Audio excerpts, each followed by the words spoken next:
नमस्कार, बहुत स्वागत है आप सभी का। आपके साथ मैं हूं सोनल और वक्त है सवाल मध्य प्रदेश का। सवाल मध्य प्रदेश में आज सवाल वंदे मातरम गाने पर है और इसे लेकर एक बार फिर से विवाद छिड़ा है। चूंकि सवाल मध्य प्रदेश में आज जो विषय है वो बेहद संवेदनशील है। खबर ये है कि सूबे की व्यावसायिक राजधानी इंदौर में नगर निगम के बजट सत्र में बुधवार का दिन हंगामे से भरपूर रहा। विवाद इतना गहरा गया कि निगम की कार्यवाही विवाद के अखाड़े में तब्दील हो गई। तो आज सवाल मध्य प्रदेश का इसी पर।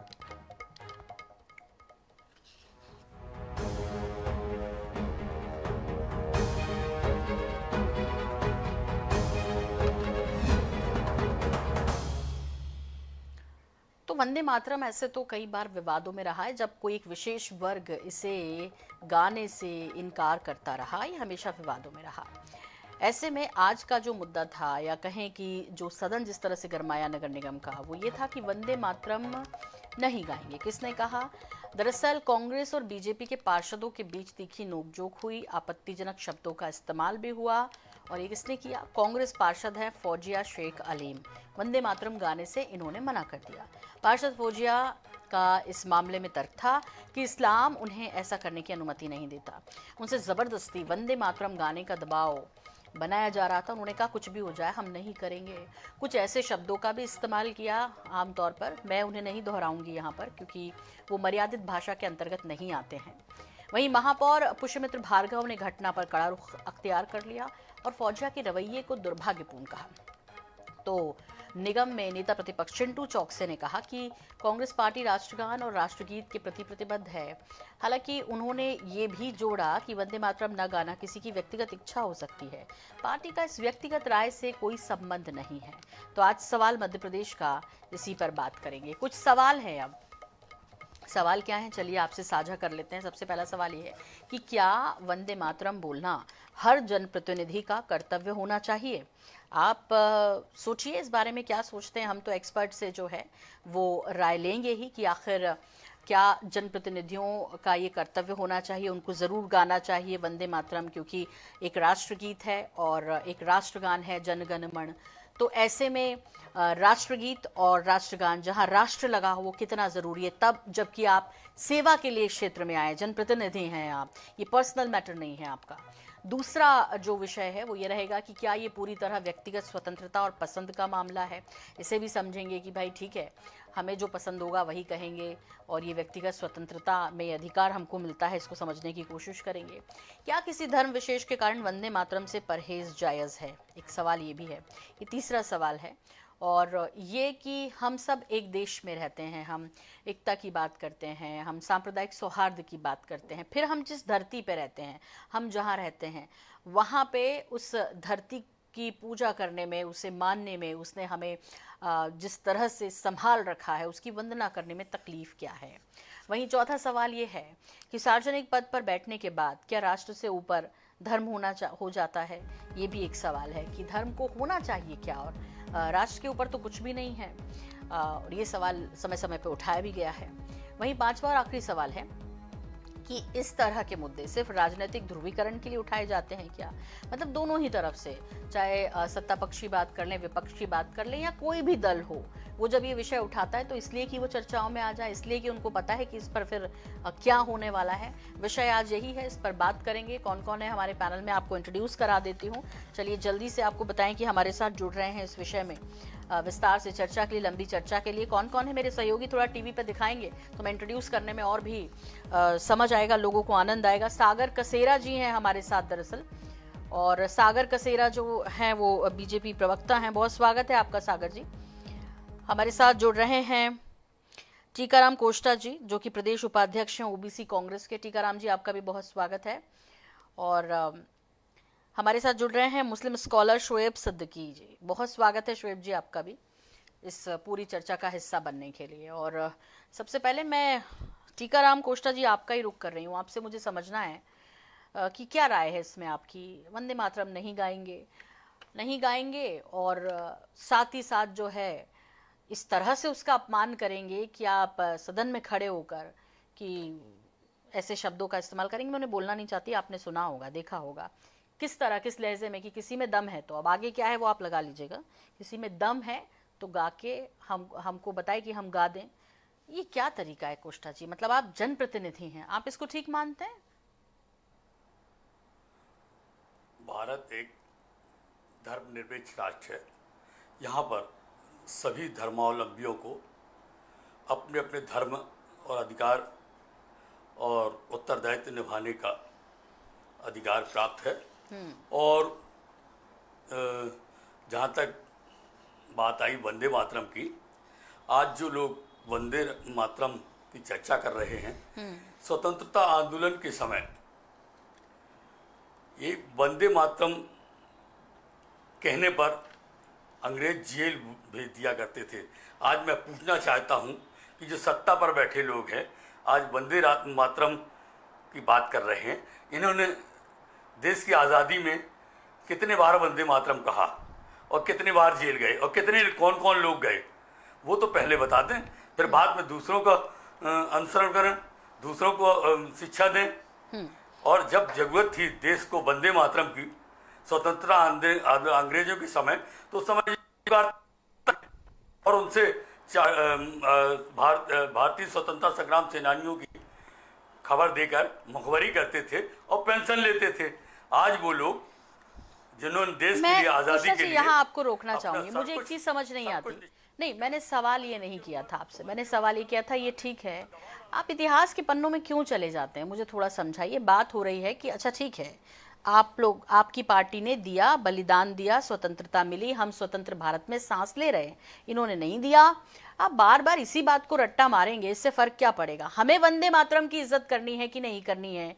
वंदे मातरम राष्ट्रगीत है कि नहीं है? उस गीत के साथ राष्ट्र जुड़ा है कि नहीं? कोई फिल्मी गाना गाने के लिए तो नहीं बोल रहे हैं आपसे। और आप तब, जबकि आप जनप्रतिनिधि हैं, आप इस तरह से बोलेंगे और उस भाषा का उपयोग करेंगे? एक तो नहीं गाऊंगी और उस पर फिर अपमानित शब्दों का उपयोग करेंगे। मतलब क्या समझते हैं? जिस देश में आप रहते हैं, जिस देश की सुविधाओं को आप भोगते हैं, उसके लिए आपको वंदना करने में दिक्कत होती है, वहां आपका धर्म आ जाता है।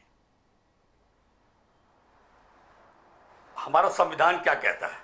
संविधान सभी को स्वतंत्रता देता है अपने अपने धर्म के निर्देशों का पालन करने का। फिर किसी धर्म विशेष के ऊपर ये दबाव डालकर जबरदस्ती करना, ये कौन सा नैतिक कर्तव्य है? और फिर आज हम पूछना चाहते हैं कि ठीक है, आज वंदे मातरम जिस समय जरूरत थी देश की आज़ादी के समय अंग्रेजों से लड़ने की, वंदे मातरम कहने की, उस समय फिर वहीं पहुंच जो गए। सत्ता पर बैठे लोग हैं, हाँ। उस समय ये लोग क्या कर रहे थे? फिर उससे क्या होगा? अभी तो अपमान मत कीजिए ना, उन्होंने नहीं किया। कोष्ठा जी क्यों उस तरफ जा रहे हैं? नहीं नहीं नहीं। और आप मुझे बताइए, धर्म की जो आप बार बार बात कह रहे हैं ना, किसी भी धर्म की बात, एक मिनट मुझे बताइए, एक मिनट रुक जाइए, एक मिनट रुक जाइए, एक मिनट रुक जाइए कोष्ठा जी, मुझे आपसे ये समझना है, धर्म बड़ा है कि राष्ट्र धर्म बड़ा है? देखिए, धर्म बड़ा या राष्ट्र धर्म बड़ा? देश सिंगल उसमें आंसर कर दीजिए ना सर। ये देश संविधान से चलता है मैडम। हाँ, तो संविधान इसमें, संविधान में जो प्रावधान है, हाँ, उनके जो अधिकार हैं उसको अवहेलना करेगा तो वो गलत है। हाँ, ठीक है। उन्होंने जिस तरह से, अगर अपने संविधान में, हम संविधान भी क्यों मान रहे हैं? हम संविधान भी क्यों मान रहे हैं? क्योंकि वो हमारा राष्ट्र धर्म है, क्योंकि हम जिस जगह रहते हैं उस धर्म को हमें निभाना है। लेकिन हम इसे अपनी सहूलियत के हिसाब से देखते हैं, है ना? जब हमें जो करना है वो हम करेंगे, नहीं करना है। अच्छा, एक जनप्रतिनिधि, उसकी कोई निजी लाइफ रह जाती है, उसका कोई निजी धर्म रह जाता है, एक जनप्रतिनिधि का कुछ रह जाता है, मुझे बताइए। हालांकि बड़े बड़े नेता, ये तो ठीक है, एक पार्षद हैं, लेकिन बड़े बड़े नेता भी इस पर बहुत बयान दे चुके हैं। आपको अंदर से, दिल से आवाज आती है कि भाई, आप जब कोई जनप्रतिनिधि बन जाते हैं तो फिर आपको ये धर्म, वो धर्म, मेरा धर्म, तेरा धर्म नहीं करना चाहिए। आपका धर्म तो समाज सेवा होनी चाहिए, आपका धर्म तो राष्ट्र धर्म होना चाहिए।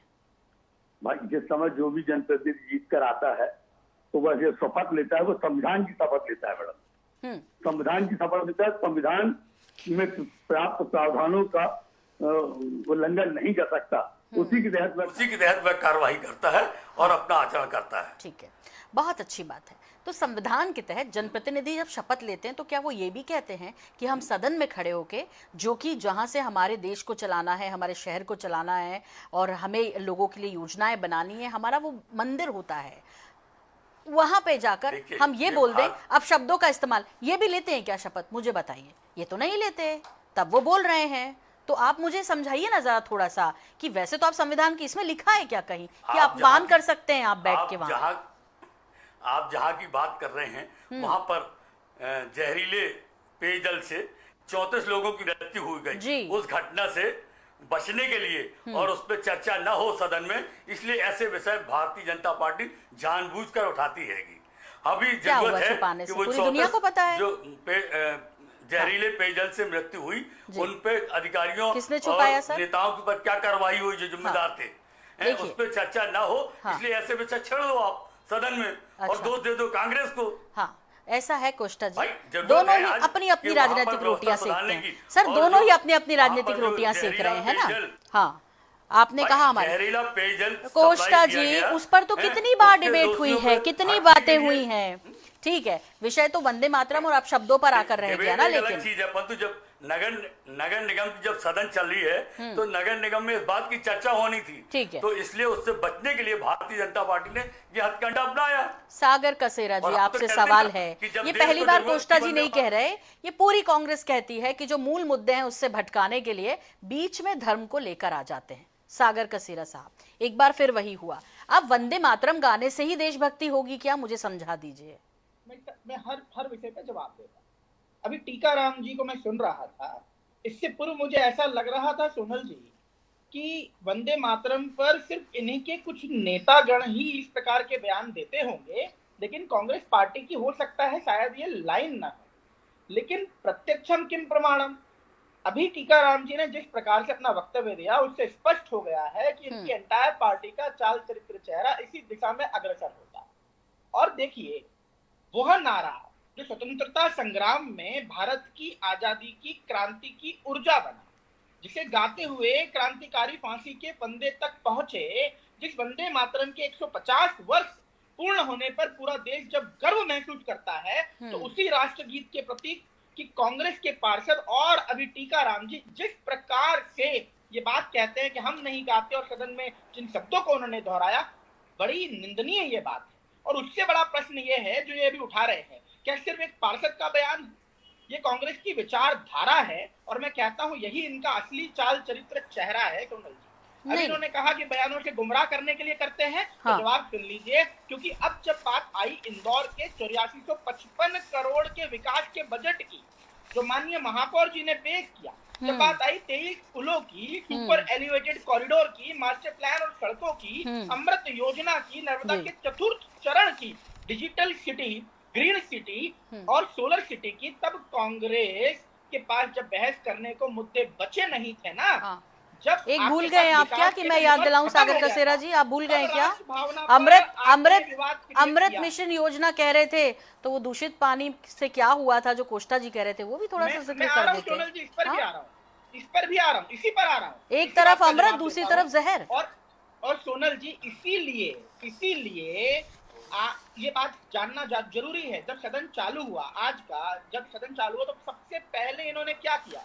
कांग्रेस पार्टी ने सबसे पहले इस सदन में आज श्रद्धांजलि अर्पित की, खेमे नहीं तो जब भाजपा के पार्षदों ने इस बात का विरोध दर्ज किया, तो उसके बाद इनके चिंटू चोकसे जी के गुंडे, ये मेरे सामने का दृश्यांश है क्योंकि मैं इंदौर का निवासी हूं, मैं मौजूद था, तो चिंटू चोकसे जी के गुंडों ने हंगामा चालू किया, जिसका वीडियो उपलब्ध है, वीडियो साक्ष्य उपलब्ध है। हाँ। जिसमें वो इशारा करके उन्हें हंगामा करने का आदेश दे रहे हैं, और पूरे समय बीजेपी के पार्षद वीडियो दिखाकर ये प्रयास करते रहे कि आप माफी मांगिए, लेकिन इस विषय पर उन्होंने माफी मांगने की बजाय वंदे मातरम का एक विवाद और क्रिएट कर दिया। हाँ। अब आप बताइए, अच्छा क्यों जबरदस्ती कर रहे हैं सर, क्यों जबरदस्ती, क्यों आपको नहीं? उन्होंने कहा संविधान में नहीं है, संविधान में ऐसा कुछ नहीं लिखा, हर व्यक्ति को जो है अपना स्वतंत्र अधिकार है धर्म को निभाने का, उसके धर्म जो परमिशन देता है वो करेगा। हम धर्म निरपेक्ष देश में रहते हैं।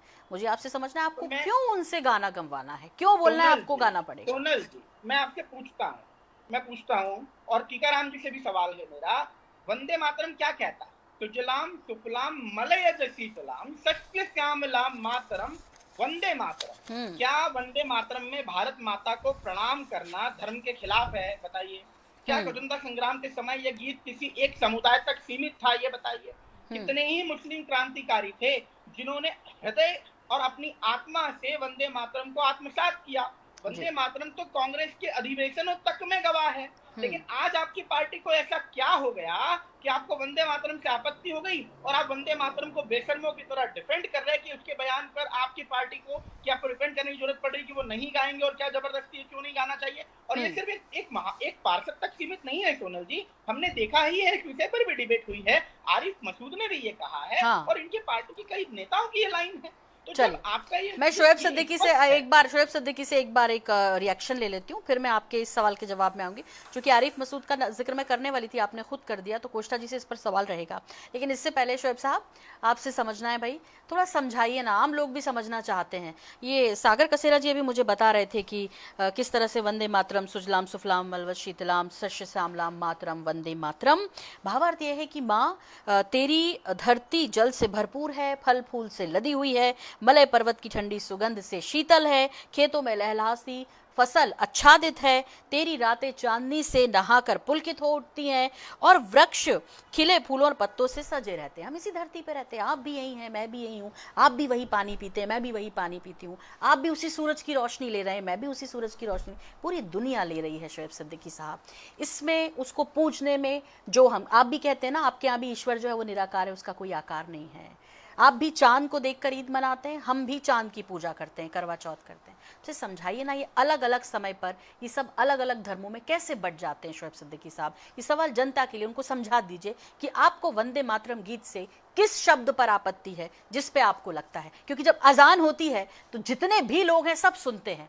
उन्होंने तो नहीं कहा कि ये कानों में आवाज नहीं पड़नी चाहिए, हमारा धर्म भ्रष्ट हो जाएगा। ऐसा होता है क्या सर? देखिए सोनल जी, सबसे पहले मैं एक बात जरूर कहना चाहूंगा, जो उनका फर्ज है वो अहले सियासत जाने, मेरा पैगाम मोहब्बत है जहां तक पहुंचे। देखिए होता क्या है, जब ये मुल्क आजाद हुआ था तो उसमें हिंदू भाई साथ मुसलमान भाई का भी खून बहा था, जो हमें आजादी आज मिली। देखिए होता क्या है, वंदे मातरम से किसी को एतराज, कोई ऐसी बात नहीं है। लेकिन सोनल, यहाँ इंटेंशन की बात होती है कि इंटेंशन क्या दिखा रहा है। जब आपको कभी किसी के अपने ऐब छुपाने हो तो दूसरे के ऐब तलाशो, अपनी कमी छुपानी हो तो दूसरे की कमी तलाशो, इस तरह का मामला चलता है। ये प्रोपगेंडा अगर आप सोनल जी देखिए तो यहाँ कहीं ना कहीं सियासी पहलू नजर सामने आ रहा है। अगर उन्होंने कहा कि मैं नहीं कहूंगी, तो इसमें मैं समझता हूं कि अगर आप ये कहिए कि वो गुनहगार हो गई, तो ऐसी बात नहीं, संविधान सबको राइट देता है। मैं कह सकता हूं, ऐसा नहीं, अगर आप कहिएगा मैं भी कह दूंगा, मुझे एतराज नहीं है। लेकिन आपको राइट है, अगर उन्होंने नहीं कहा तो उसको बात को बढ़ाना नहीं चाहिए था। और जो वहां पे अध्यक्ष जी बैठे थे, अगर उनको लगता तो उनको बाहर निकालने कहा, लेकिन उन्होंने ये बात कही नहीं कही, गलत है सही। तो यहाँ मैं समझता हूँ सियासत। अब मैं आपको एक छोटी सी मिसाल दे दूं, चूंकि आप बहुत सुकून से सुनती, मुझे अच्छा लगता है। आप देखिए, हिंदुस्तान की गंगा जमने की तहजीब होती है वो ये होती है कि लखनऊ में लखनऊ बार एसोसिएशन है, वो जो है एशिया सबसे बड़ा बार है। वहां पे आरिफ खान साहब महामंत्री के इलेक्शन लड़ रहे हैं और सभी हिंदू भाई उनको मिल रहा है, पंडित काय ठाकुर सब मिलकर आरिफ खान को महामंत्री का इलेक्शन लड़ा रहे हैं। ये गंगा जमनी तहजीब है।